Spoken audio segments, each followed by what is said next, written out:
अब हम लोग चलते हैं प्रश्न संग्रह पर। प्रश्न संग्रह 6.2 पहला क्वेश्चन देखते हैं। ये पहला प्रश्न है, ध्यान से पढ़िए। एक व्यक्ति किसी गिरजाघर से 80 मीटर की दूरी पर खड़ा है। जब वह व्यक्ति गिरजाघर की चोटी की ओर देखता है तब 45 अंश माप का उन्नत कोण, यहाँ पे बता दिया है, उन्नत कोण निर्मित होता है। उस गिरजाघर की ऊंचाई कितनी है? तो इसमें पहले देखिए कि इसका डायग्राम कैसे बनाएंगे, इसकी आकृति कैसे बनाएंगे। तो बहुत आसान है। ये देखिए, ए बी एक गिरजाघर है। ए बी क्या है? गिरजाघर। तो एक ऐसे लाइन खींच दिया ए बी और ये बता दिया कि ए बी गिरजाघर है। तो माना ए बी गिरजाघर, ऐसे बताते भी जाना है, माना ए बी गिरजाघर है।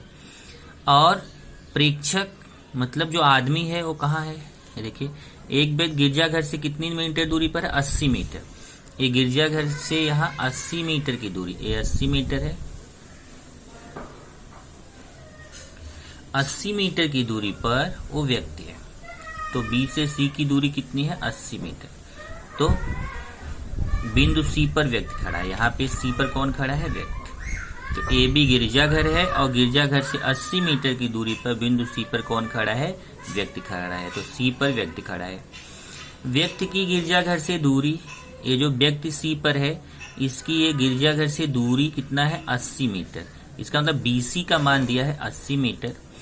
और उसने बोला है कि जब वो व्यक्ति गिरजाघर की चोटी को देखता है, अब यहाँ से देखिए, यहाँ व्यक्ति है और ये गिरजाघर की चोटी को देख रहा है, ऊपर देख रहा है।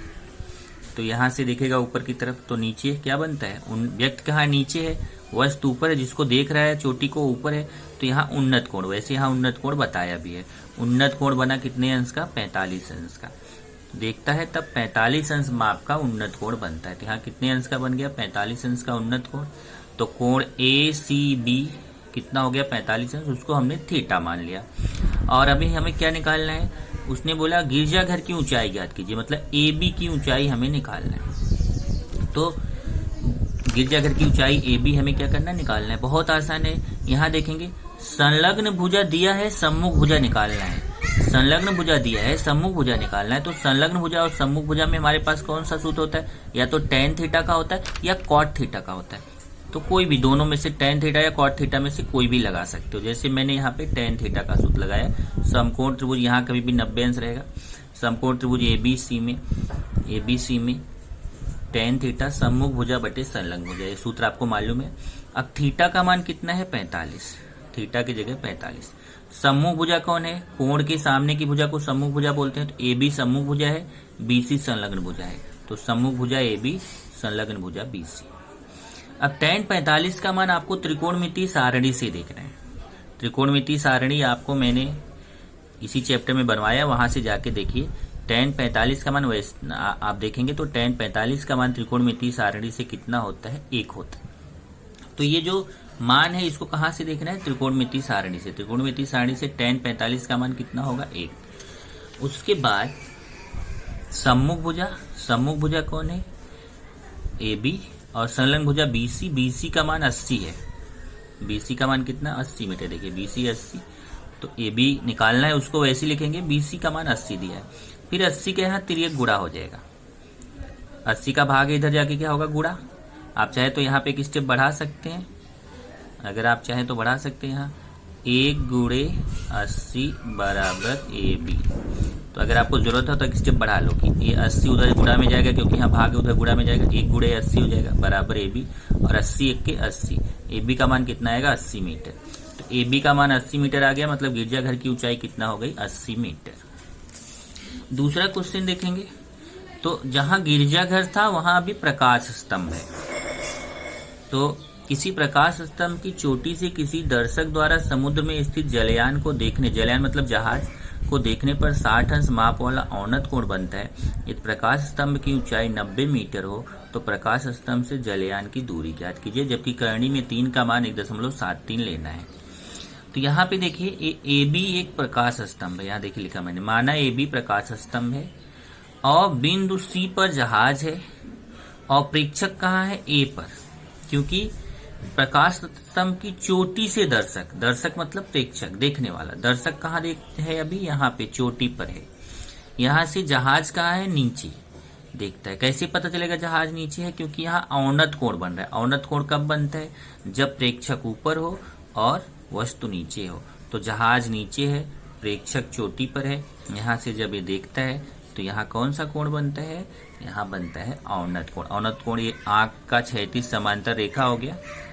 तो ये प्रेक्षक की आंख का, दर्शक या प्रेक्षक की आंख का क्षैतिज समांतर रेखा हो गया और ये 60 अंश हो गया। अब आपको मैंने क्या बताया था? ए 60 है तो ये भी 60 होगा। क्यों? क्योंकि ये दोनों एकांतर कोण होते हैं। और इसमें अभी क्या है, इसमें उसने इस प्रकाश स्तंभ की ऊंचाई दिया है 90 मीटर और आपसे बोला बताइए प्रकाश स्तंभ से जहाज कितनी दूरी पर है? BC निकालना है। मतलब AB दिया है, BC निकालना है। पर क्वेश्चन करने का तरीका वही है।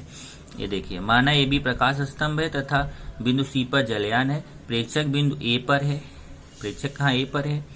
औन्नत कोण DAC, ये औन्नत कोण है DAC कितना? 60 अंश। प्रकाश स्तंभ की ऊंचाई AB दिया है कितना? 90 मीटर। और तो यहाँ पे बता दिया, देखिए A 60 है तो AB 60। क्यों? एकांतर कोण। तो थीटा का मान 60 अंश पता चल गया। कोण थीटा का मान 60 अंश और हमें ये BC निकालना है। तो फिर वही tan थीटा का, जैसे यहाँ tan थीटा का सूत्र लगाया, यहाँ पे भी। क्यों tan थीटा का? क्योंकि इसमें भी सम्मुख भुजा पता है, संलग्न भुजा निकालना है। तो वैसे ही tan थीटा का सूत्र लगा दिया। थीटा की जगह 60 अंश रख दिया। सम्मुख भुजा AB, संलग्न भुजा BC, तो AB बटे BC। अब tan 60 का मान त्रिकोणमितीय सारणी से देखेंगे। त्रिकोणमितीय सारणी से tan 60 का मान कितना होता है? करणी में 3। और AB का मान कितना है? AB का मान 90 दिया है तो AB का मान 90 रख दिया। BC का पता नहीं है। इधर तिर्यक गुणा करेंगे। करणी में 3 गुणे BC बराबर 90। ये देखिए BC का भाग है, इधर आके गुणा में आएगा तो करणी में 3 गुणे BC हो जाएगा, इधर 90 बचेगा। अब करणी में 3 का गुणा उधर जाएगा तो भाग, तो BC बचेगा, उधर करणी में 3 भाग में चला गया। अब हम क्या करेंगे? हर का परिमेयीकरण करेंगे। आपने 9th में पढ़ा है कि जब करणी में 3 करणी वाली संख्या नीचे हो तो हर के परिमेयीकरण में क्या करते हैं? उसी करणी में 3 का गुणा ऊपर, उसी करणी में 3 का गुणा नीचे। तो BC बराबर 90 गुणे करणी में 3 और यहाँ पे भी नीचे गुणे करणी में 3, दोनों में करणी में 3 का गुणा। तो यहाँ से देखिए 90 बटे करणी में 3 था, ऊपर भी करणी में 3 का गुणा कर दिया, नीचे भी करणी में 3 का। ऊपर 90 का करणी में 3 में गुणा करेंगे तो 90 करणी में 3 आएगा और नीचे करणी में 3 में करणी में 3 का गुणा करेंगे तो आप जानते हैं करणी हट जाएगी। ये करणी में 3 में करणी में 3 का गुणा करेंगे 3 आएगा और 3 से इस 90 को काट दीजिए। 90 में 3 का भाग देंगे, भाग देना आपको आता है। 90 भागे 3, 3 3 9, 0 0, तो कितना आया? 30 आया।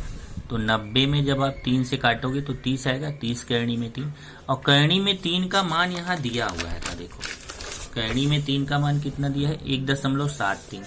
तो जो करणी में 3 का मान है उसको आप यहाँ पे रख दीजिए। करणी में 3 का मान 1.73 रख दीजिए। 30 बीच में गुणा छिपा हुआ है, करणी में 3 का मान 1.73 और गुणा करेंगे तो गुणा करने पे आएगा 51.90 मीटर। तो इस तरीके से प्रकाश स्तंभ से जलयान की दूरी आपको पता चल गई कितना? 51.90 मीटर। अब एक क्वेश्चन रहता है कि यहाँ पे हमने परिमेयीकरण क्यों किया? तो ध्यान रखिए, अगर कभी भी बटे में करणी रहेगा और आप बटे में करणी में 3 का मान रख देते हो तो आपको भाग देने में प्रॉब्लम आएगा। लेकिन अगर ऐसे परिमेयीकरण कर देते हैं तो नीचे आपकी करणी हट जाती है और ये करणी में 3 गुणे में आ जाता है और गुणा करना ईजी होता है।